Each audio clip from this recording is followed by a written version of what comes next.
appétit et bienvenue dans cette série Clap lexique qui vous permet de retenir le vocabulaire essentiel à chaque objet d'étude au programme, en l'occurrence le théâtre, la poésie, le roman et la littérature d'idées.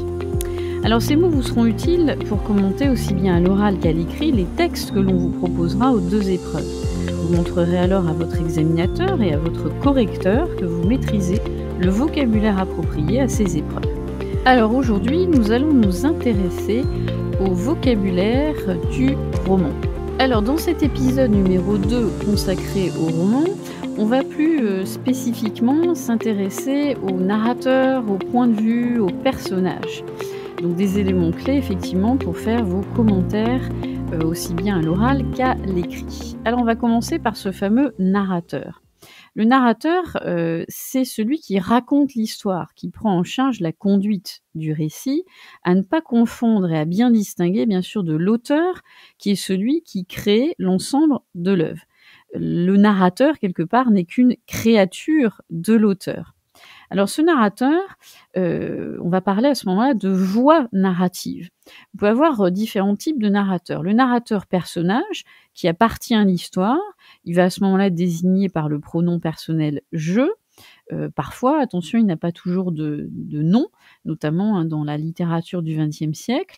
Ce personnage narrateur est bien souvent le héros, il raconte sa propre histoire, mais il peut être aussi un personnage secondaire, un témoin. Il va raconter l'histoire d'un autre personnage qui va être parfois, bien sûr, le héros principal, le personnage principal, le héros. Donc ça, c'est le narrateur personnage. Et puis vous avez le narrateur qui, lui, parfois n'est pas un personnage de l'histoire. Il raconte une histoire à la troisième personne dans ce cas-là, mais attention, il ne s'efface pas complètement. Il peut porter des jugements sur les personnages, formuler des commentaires sur eux. Ceux qui ont à travailler Stendhal, le Rouge et Noir, vous verrez que bien souvent, au gré du récit, le narrateur se permet de faire des commentaires sur l'intrigue, se permet de faire des commentaires et des jugements sur les personnages, et notamment le fameux Julien Sorel. Et donc, vous avez ces deux types de narrateurs que vous pouvez avoir dans la littérature. Donc ça, c'est la voix narrative. Autre point qui est important pour vous, c'est vous intéresser sur ce que l'on appelle la focalisation, qui vient du terme anglais to focus on, que parfois vous avez dans les manuels indiqués de la sorte, focalisation, ou d'autres manuels privilégient plutôt le terme point de vue. Mais sachez que de toute façon, c'est la même chose. Un point de vue ou une focalisation, c'est pareil. Là, c'est plutôt, quand on se penche sur la focalisation, le point de vue, c'est pour savoir qui voit la scène, qui perçoit justement les actions. Alors là, vous allez avoir 3 types de points de vue à retenir. Tout d'abord, on peut commencer par le point de vue interne. Le point de vue interne, c'est lorsque c'est le point de vue d'un seul personnage et que le récit va rapporter ses sensations, ses sentiments, ses émotions, ses pensées sur ce qui se passe. Et la scène est à ce moment-là vue par ce seul et même personnage. Alors pour essayer de bien mémoriser cette technique, pensez au cinéma, puisque vous avez beaucoup de points communs. Le point de vue interne, la scène va être vue par le regard du personnage et donc la caméra va remplacer le regard du personnage. Imaginons une scène qui se passe dans une salle de cours et vous avez un élève qui arrive dans cette salle. Eh bien la caméra va se substituer à son regard et on va découvrir en rentrant dans la salle ce que découvre le personnage. Et donc vous allez voir le mouvement de la caméra qui va correspondre par exemple au balayement du regard du personnage qui rentre dans la salle. Ça, c'est le point de vue interne. Le point de vue externe. Dans ce cas-là, les faits sont rapportés du dehors, si on peut dire comme ça. Le récit va se limiter aux faits, aux paroles, à la description des lieux. Et là, si on reprend la technique cinématographique, le point de vue interne, c'est comme si une caméra enregistrait ce qui est simplement vu, sans rentrer dans la conscience des personnages. On ne voit et on n'entend que ce qui est en face de nous. Et donc, il n'y a aucun jugement, aucune rentrée, comme on vient de le dire, dans la conscience des personnages. On est un témoin extérieur et on ne fait que rapporter ce qui est vu. Et puis, le dernier que vous connaissez bien évidemment, c'est le point de vue omniscient, Parfois on parlera de focalisation zéro dans certains manuels, donc c'est la même chose. Le point de vue omniscient, alors le terme omniscient vient encore une fois, de omni tout, scient, scio, savoir, je sais. Donc c'est lorsque le narrateur sait tout et dans ce cas-là, cette technique est privilégiée pour faire en sorte que le lecteur ait accès à toutes les connaissances, concernant les personnages, l'action. C'est ce qui nous permet d'avoir, des informations, antérieures sur le personnage. C'est un petit peu, ce point de vue omniscient, cette stratégie qui est souvent utilisée pour, que le lecteur ait un maximum, d'informations bien sûr, et lui permette de comprendre la progression de l'histoire. Alors, si on fait une petite parenthèse historico-littéraire, le point de vue omniscient est très souvent utilisé, par exemple au XIXe siècle, hein. On donne toutes les informations, au lecteur et puis au XXe siècle, on va plus rentrer dans la conscience des personnages et donc on va avoir effectivement de privilégier le point de vue interne, mais aussi le point de vue externe est utilisé pour, faire en sorte qu'on ne soit que témoin et on ait une impression, d'objectivité dans le récit. Mais ça, vous l'étudierez en fonction effectivement, des textes que vous allez, parcourir. Exemple, hein, si on revient sur, celui qu'on a évoqué précédemment, le fameux Julien Sorel, le personnage, le héros du Rouge et le Noir de Stendhal, vous avez, ce point de vue omniscient qui est utilisé, mais en même temps, on rentre dans la conscience du personnage. Donc vous pouvez avoir dans un roman l'alternance de ces points de vue, voulus par, l'auteur. Un autre terme qui est important, le monologue intérieur. Alors dans le récit, c'est le développement par lequel finalement le romancier donne à lire au lecteur les pensées du personnage de manière directe. C'est-à-dire là, on va rentrer dans la conscience du personnage, on va savoir véritablement ce qu'il ressent d'une situation, d'une histoire, et on va donc parler du monologue intérieur.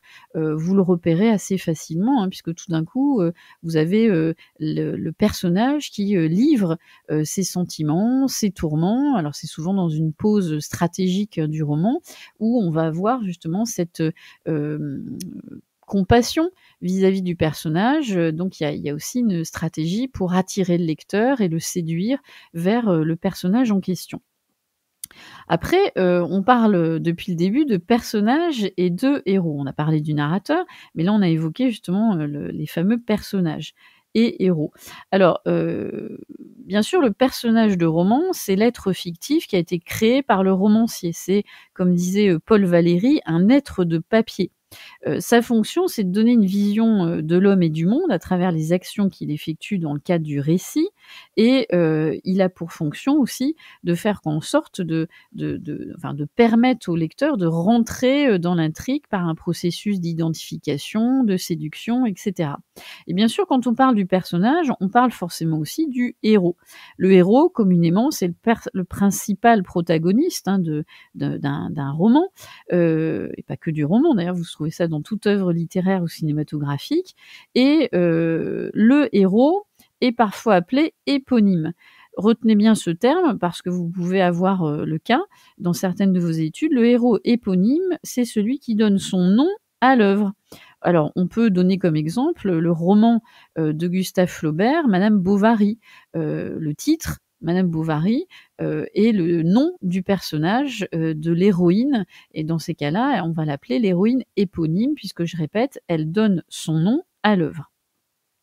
Alors, de façon aussi commune, vous avez plusieurs types, de héros. Vous avez par exemple le héros positif, hein, qui est celui qui est le personnage exceptionnel, qui a des qualités morales, physiques, hors du commun. On pourrait retrouver ça dans les romans ou par exemple, le fameux Lancelot du Lac ou ces romans, médiévaux dans lesquels, vous avez des personnages, exceptionnels. On peut renvoyer aussi aux héros de l'Antiquité. Vous avez ensuite le héros dit négatif. Alors c'est un personnage, qui n'a pas forcément de grandes qualités morales, qui est dépourvu de scrupules. On pourrait à ce moment-là parler du fameux Georges Duroy dans Bel Ami, de Maupassant qui incarne vraiment cette idée du héros négatif. Il est héros quand même, mais négatif parce que encore une fois, il n'a pas de grandes qualités morales.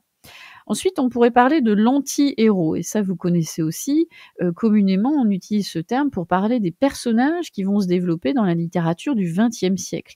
C'est un personnage ordinaire, sans qualité particulière, qui va évoluer dans un univers banal. Bref, on n'a aucune envie de s'identifier, à lui, et bien sûr, le but est de faire réagir le lecteur face à ce personnage aussi insignifiant. On pourrait citer le Meursault de Camus dans L'Étranger, le fameux Bardamu dans Voyage au bout de la nuit de Céline. Donc il y a pléthore d'anti-héros au XXe siècle et qui, bien sûr, vous en doutez, correspondent un peu au contexte historique de l'époque où on remet en question toutes ces notions de valeur, de héros exceptionnels. Donc vous voyez bien, comme vous l'avez peut-être entendu dans d'autres épisodes, la littérature aussi évolue en fonction du contexte historique. Et comme le XXe siècle, c'est une grande remise en question, ne serait-ce que par les 2 grandes guerres mondiales, vous avez cette apparition logique de ce type de personnage. Et puis, on a, pour terminer, ce que l'on a appelé le héros positif, négatif, l'anti-héros, ce qu'on appellerait le héros collectif. Alors, par son terme, vous devinez un petit peu ce que ça pourrait être. C'est un personnage qui finalement va incarner une force collective, une pluralité d'individus, une pluralité d'inspirations. Il va donc représenter un ensemble de personnages, il va représenter un groupe et avec effectivement ses envies, ses revendications, ses désirs, sa philosophie. Donc ça, c'est le héros collectif. Alors vous pourriez très bien évoquer le fameux Étienne Lantier que l'on retrouve dans Germinal de Zola qui, à sa façon, incarne justement la collectivité de ces mineurs, leurs revendications, leurs aspirations à une vie meilleure. Et donc, on va bien sûr parler de ce héros collectif. Donc vous voyez qu'il y a différents types de personnages, différents types de narrateurs dans un roman, et c'est ce qui fait la richesse bien sûr du roman de façon singulière. Et comme je vous le disais dans l'épisode 1, ce sont des termes, ce sont du vocabulaire, c'est du vocabulaire qu'il faut absolument que vous maîtrisiez pour justement mener à bien vos analyses littéraires, linéaires, selon ce que vous situez à l'oral ou à l'écrit. Donc j'espère que cet épisode, comme le précédent, vous permettra de voir ou de revoir ce vocabulaire essentiel. D'ici là, je vous dis à très vite pour de nouveaux épisodes sur Clapotis.